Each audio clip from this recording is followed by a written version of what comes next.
नमस्कार, मैं हूं मृत्युंजय कुमार झा और हमारा खास शो क्या एमएसपी कानून मुमकिन है, इसमें आपका स्वागत है।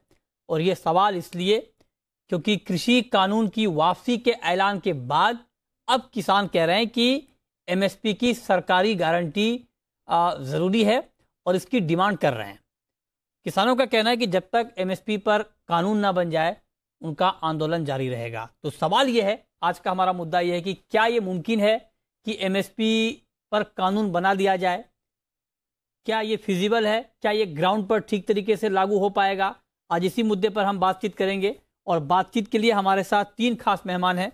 हमारे साथ हैं अनिल घनवट साहब, जो कि मेंबर हैं सुप्रीम कोर्ट फार्म पैनल के। हमारे साथ विजय सरदाना है, एग्रीकल्चर एक्सपर्ट, और साथ ही केवी चौधरी हैं, प्रेसिडेंट भारतीय कृषक समाज के। आप तीनों का बहुत बहुत स्वागत है। और आज की जो हमारी चर्चा है, इसका मेन मकसद ये है कि हम एमएसपी के गणित को लोगों को समझा पाएं, एमएसपी के समीकरण को समझा पाएं। कोई डिबेट का मुद्दा नहीं है, बस हम फैक्ट जानना चाह रहे हैं कि क्या ये मुमकिन है कि ये जो डिमांड आ रही है कि एमएसपी पर सरकारी गारंटी मिले, कानून बने, क्या ये फिजिबल है क्या? तो घनवट साहब, मेरा सबसे पहला सवाल बिल्कुल एक लाइन में सर आपसे यही है कि क्या एमएसपी पर कानून बनाना मुमकिन है? अगर हां तो कैसे, अगर नहीं तो क्यों? कानून बनना तो मुमकिन है, लेकिन उसका इम्प्लीमेंटेशन बिल्कुल इम्पॉसिबल है। क्यों सर? एक लाइन में जवाब है। क्यों इम्पॉसिबल क्यों है सर? उसके क्योंकि आप कितने क्रॉप्स को कानून एमएसपी को कानून जामा देंगे, कितने क्रॉप्स एमएसपी पे प्रोक्योर करेंगे? और ये ओपन एंडेड प्रोक्योरमेंट है। सभी फसलें जो देश में उगाई जाती है, वो किसान अगर मांगते हैं एमएसपी को, उनका हक है, और उनकी भी उपज एमएसपी के दायरे में लाई जाए और सरकार उसे खरीदी करे। तो इतना पैसा सरकार के पास है क्या? पहली बात। दूसरी बात है कि ये खरीद करने के लिए इंफ्रास्ट्रक्चर है क्या? समझो मैं प्याज उगाता हूँ, मैं प्याज का किसान हूँ, और मेरी उपज अगर एमएसपी के दायरे में ला जाती है और ये कानून बनता है कि एमएसपी के नीचे तो सरकार को खरीद करने पड़ेगी, तो मेरे से लिया हुआ प्याज रखने के लिए कितने स्टोरेज कैपेसिटी है सरकार की? पूरे 4-5 राज्य जो मेजर प्रोड्यूसर्स है प्याज के, वहां खरीद करनी पड़ेगी। तो रखेंगे कहाँ और वो बेचेंगे कहाँ?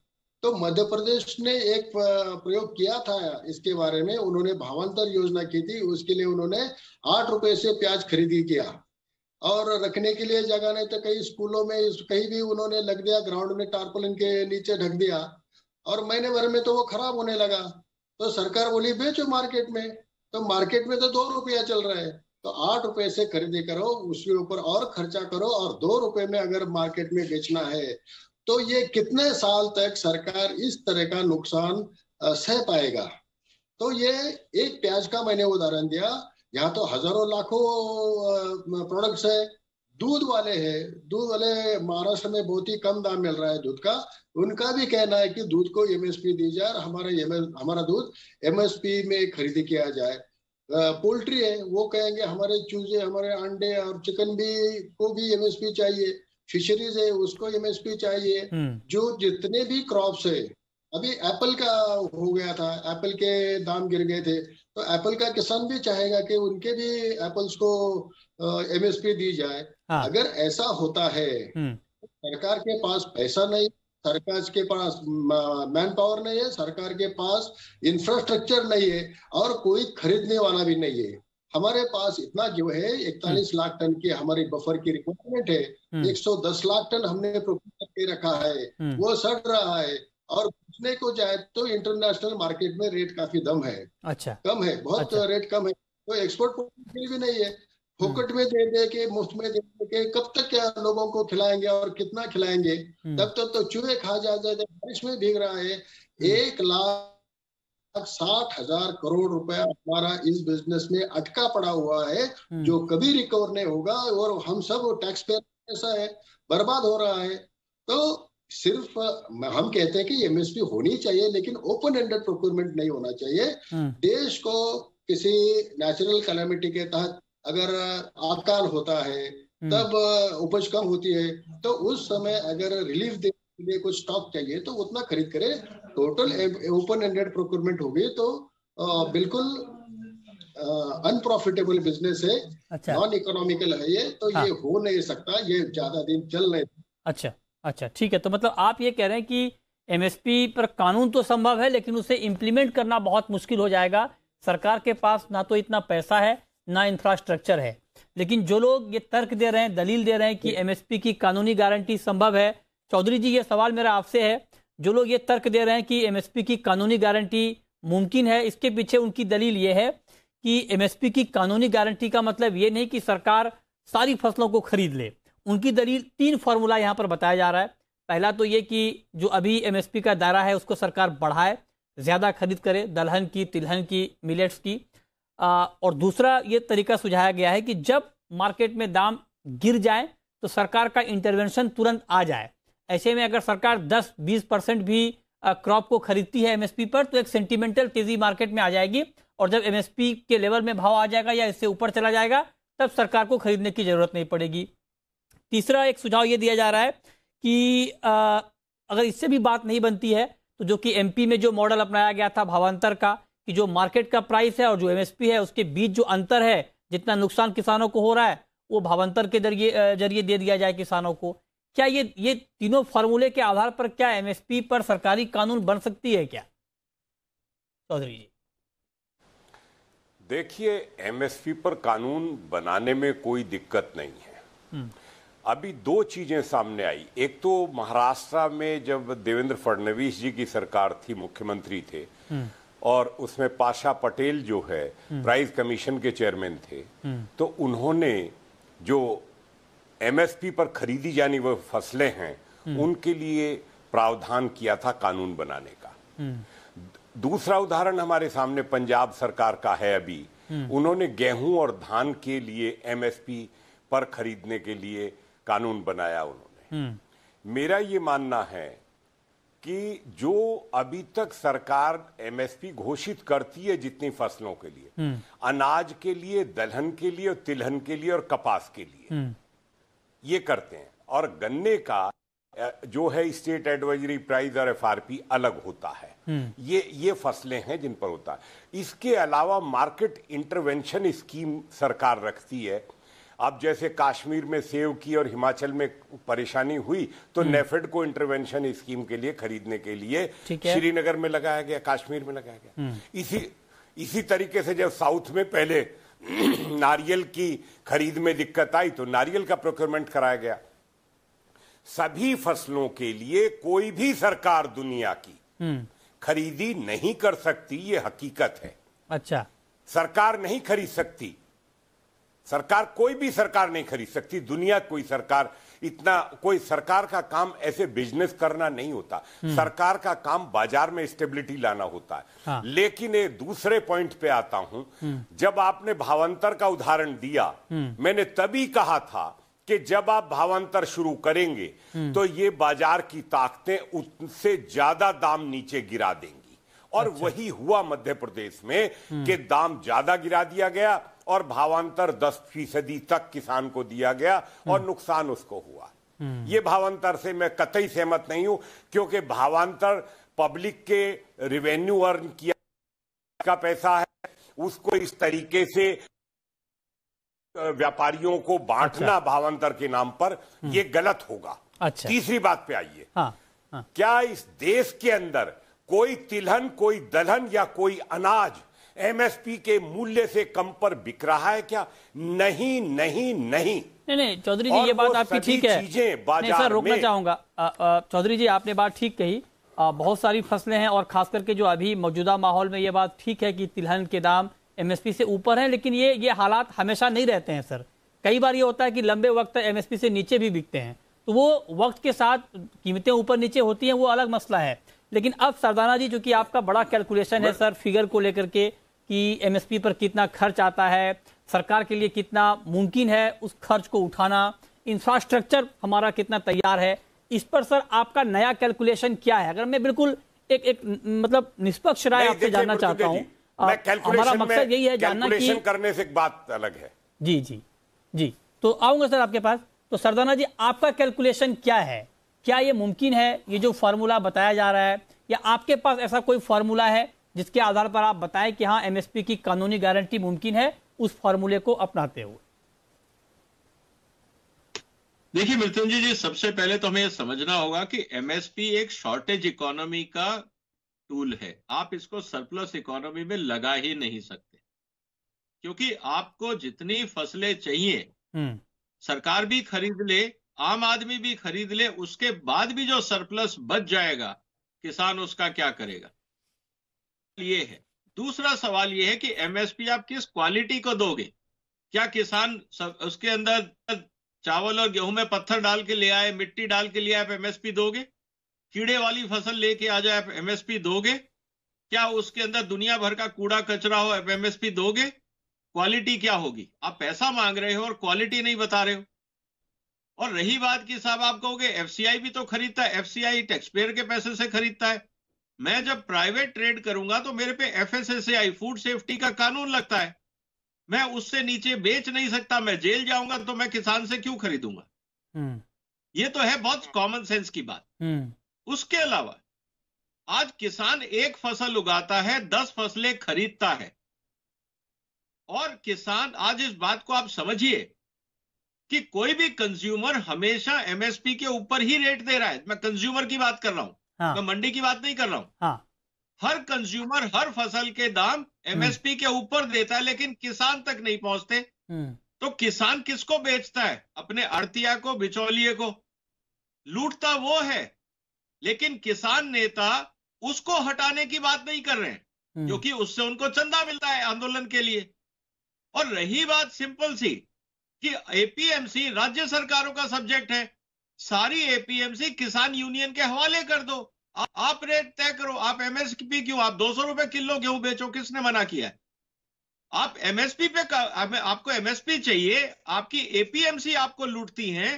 किसान आंदोलन में एक शब्द नहीं निकला कि एपीएमसी किसानों के हवाले की जाए, क्योंकि लूट तो वहां होती नहीं, है। आप ठीक कह रहे थे, लेकिन आज का हमारा मुद्दा सर एपीएमसी नहीं है। आज इसलिए हमने ये चर्चा को रखा है समझने के लिए, और जो हमारे दर्शक हैं उनको बताने के लिए कि ये जो डिमांड आ रही है अब एमएसपी की, क्या ये मुमकिन है? क्या आज हमारा बिल्कुल एक लाइन में क्लियर है सर मकसद हमारा टॉपिक का, उस पर जरा अगर आप बता पाए इकोनॉमिक्स को कि कितना पैसा खर्च आएगा, कितना पैसा चाहिए, सरकार कितना पैसा खर्च करने की स्थिति में है, ये आंकड़े अगर जरा आप बता पाए तो सर हम लोगों के लिए आसानी होगी समझने में कि कितना फिजिबल है ये। भैया आप थोड़ा सवाल छोटा रखेंगे तो हम जवाब दे पाएंगे। हाँ, देखिए ऐसा है, आज की तारीख में जिन 22-23 फसलों पे आप एमएसपी देते हैं उसकी कीमत करीब 11 से 12 लाख करोड़ रुपए है। और अगर आप एफसीआई की हैंडलिंग कॉस्ट देखते हैं तो करीब 21 से 22% एक्विजिशन कॉस्ट है, खरीदारी की कॉस्ट है। फिर उसको जब एफसीआई बांटता है तो 18% कॉस्ट उस पे आती है, तो करीब 40% का खर्चा आता है। इसका मतलब ये है कि 11 लाख की फसल पे आप 40% जोड़ दो तो हो गया 15 लाख। हाँ। ये तो आज की फसल। हर साल आप 5 से 10% रेट एमएसपी के बढ़ाओगे, ठीक है, तो हर साल 1 लाख करोड़ रुपए आप जोड़ते जाओ। ये तो है आज की फसल, जो आपके पूरे टैक्स पेयर के पैसे को आप सिर्फ किसान नेताओं के खाते में डाल दो। नहीं, अब रही जी 1 मिनट सर, आपने बड़ा अच्छा आंकड़ा दिया। जो आंकड़े अभी आप बता रहे हैं कि 11 लाख करोड़ और उसमें और खर्चे आप जोड़ लें 40%, तो 15-16 लाख करोड़ के आसपास का खर्चा आएगा। ये खर्चा आप ठीक बता रहे हैं, लेकिन इस खर्चा का एक पक्ष ये है सर कि ये खर्चा तो ठीक है कि जो आपने प्रोक्योरमेंट किया उसके लिए आपने बताया, लेकिन जो सरकार खरीदती है एमएसपी के ऊपर, उस फसल को सरकार मार्केट में बेचती भी तो है। मस्टर्ड को बेचती है, बाकी क्रॉप को बेचती है, मार्केट भाव पर बेचती है, जैसा जो प्राइस रहता है। तो उसको अगर आप कैलकुलेट करेंगे तो ये तो आंकड़ा कम हो जाएगा ना सर, मतलब खरीदने के बाद बेचा भी तो जाता है। नहीं, ऐसा नहीं होता है। अब आप समझिए किसान क्या बोलते हैं। किसान बोलते हैं किसान भी तो खाता है। अब आप थोड़ा सा कॉमन सेंस की बात करिए। मैं गेहूं का किसान हूं, मेरे को एमएसपी मिल रहा है 20 रुपए, मैं अपनी 100% फसल दूंगा सरकार को और पीडीएस के राशन से 2 रुपए किलो वापस उस गेहूं को ले आऊंगा। तो मैं क्यों अपना गेहूं अपने पास रखूंगा सर? मैं क्यों अपने, इंडस्ट्री क्या करेगी? इंडस्ट्री भी कहेगी कि मैं बाजार में जाके क्यों कंपटीशन में जाऊं, सारा सरकार को खरीदने दो। जब सरकार ऑक्शन करेगी तब मैं प्रोसेसिंग के ले लूंगा। गेहूं की इंडस्ट्री, व्हीट मिलिंग इंडस्ट्री क्या कर रही है? यही तो कर रही है। चावल वाले क्या करते हैं? वो एफसीआई से लेते हैं। तो आप व्यापारी को मूर्ख मत समझिए, किसान नेताओं से ज्यादा समझदार हैं वो लोग। ठीक है, ठीक है। तो आप कह रहे हैं कि ये संभव नहीं है, सरकार को एक बड़ा फंड चाहिए होगा, जो कि मुमकिन नहीं है कि सरकार इतना पैसा खर्च कर पाए। लेकिन गनवट साहब, एक छोटा सवाल सर, ये जो 3-4 तर्क दिए जा रहे हैं एमएसपी के कानून के लिए, उसमें से आखिरी तर्क ये दिया जा रहा है कि ये भी हो सकता है या ये भी किया जा सकता है कि सरकार ऐसा कानून बना दे जिसमें प्राइवेट प्लेयर भी एमएसपी से नीचे पर नहीं खरीद पाए। इस पर आपका टेक क्या है घनवट जी?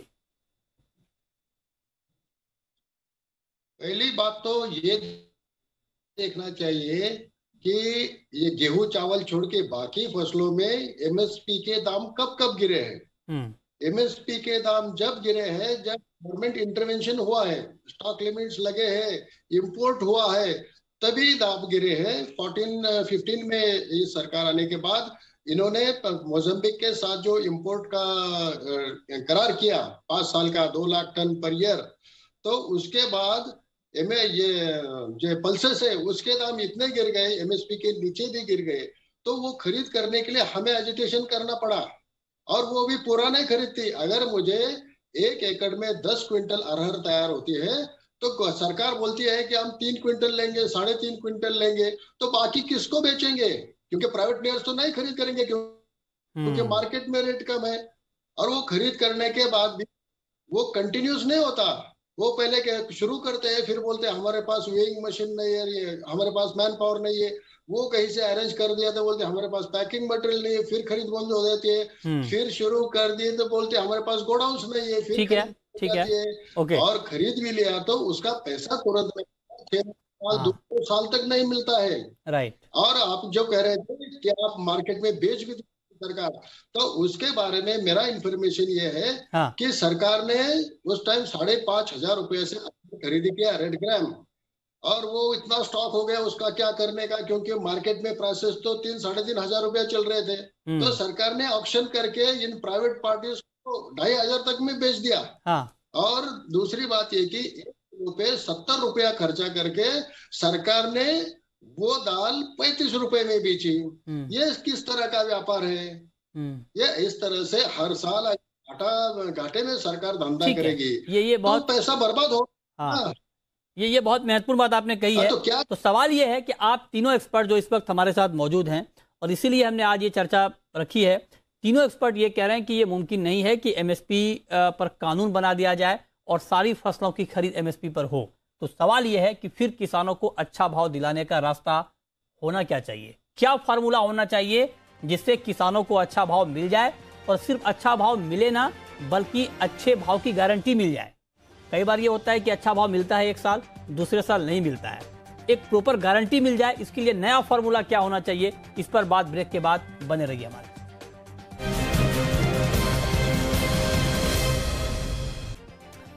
ब्रेक के बाद भी हमारी खास चर्चा जारी है। अब चौधरी जी, आपसे शुरुआत इस राउंड की, आप जरा बताएं कि फिर अगर मान लीजिए आप लोग कह रहे हैं कि एमएसपी की कानूनी गारंटी में दिक्कत आएगी, तो क्या फार्मूला होना चाहिए ताकि किसानों को, और सिर्फ एक फसल की बात मैं नहीं कर रहा हूं, जितनी भी खेती इस देश में होती है, सारे किसानों को इस बात की गारंटी मिले कि उन्हें अच्छा भाव मिलेगा। इसके लिए क्या फार्मूला होना चाहिए चौधरी जी? देखिए, सारे किसानों की सभी फसलों को किस किस प्रदेश में अलग अलग 265 फसलें इस देश में पैदा होती हैं, तो आप कैसे तय करेंगे? लेकिन मेरा ये मानना है कि जैसे विकसित देशों में, यूरोप के देशों में जब बाजार गिरता है, सरकार एक कंपलसरी रिजर्व प्राइस घोषित करते हैं कि उससे कम पर खरीदी नहीं होगी। तो आपको खासतौर से जो प्रोक्योरमेंट हो रहा है और जो बाजार है, ये सच्चाई है कि बिचौलियों के द्वारा शोषण होता है, और उनके द्वारा जो शोषण होता है एपीएमसी के आड़तियों के द्वारा, तो हकीकत है। लेकिन मेरा ये मानना है कि एक जो कॉन्ट्रैक्ट फार्मिंग का प्रावधान सरकार ने शुरू करने की कोशिश की, ऑलरेडी कॉन्ट्रैक्ट फार्मिंग हो रही है, वो एमएसपी से कम पर कॉन्ट्रैक्ट फार्मिंग ना हो। एक तो ये प्रावधान सरकार कर सकती है जिसमें कोई आपत्ति नहीं है कि सरकार को, कि जो भी कॉन्ट्रैक्ट फार्मिंग होगी वो एमएसपी से ऊपर होगी जो 22 फसलें इस समय प्रोक्योरमेंट की जा रही हैं। ठीक है, इसमें कहीं कोई आपत्ति नहीं है। दूसरी बात यह है कि जो इंपोर्ट से प्राइस डाउन होता है, एमएसपी से नीचे जाता है, उसको टैरिफ से आपको कंट्रोल करना पड़ेगा इंपोर्ट को, तभी आप अपने बाजार को, अपने किसान को, अपने कृषि को बचा सकते हैं। और इसमें रिजर्व प्राइस की व्यवस्था करके किसानों को बचाया जाना चाहिए, क्योंकि किसान सबसे 86% किसान गरीब है। मुझे ये बताइए कि जो लागत लगाता है और जो मजदूरी लगाता है, अगर उसको वो भी नहीं मिलेगी तो फिर वो कहां जाके, ठीक बात है, उसी की तो डिबेट, उसी बात पर तो बहस हो रही है सर, उसी बात पर तो बहस हो रही है कि कैसे वाजिब भाव दिलाया जाए, उसके लिए क्या फार्मूला होना चाहिए। ठीक बात है। सरदाना जी आप बताएं सर, आपके पास क्या फार्मूला है, किसानों को अच्छा भाव मिले, ठीक भाव मिले, इसका भरोसा मिले, इसके लिए क्या आपके पास फार्मूला है? करनी पड़ेगी सरकार को।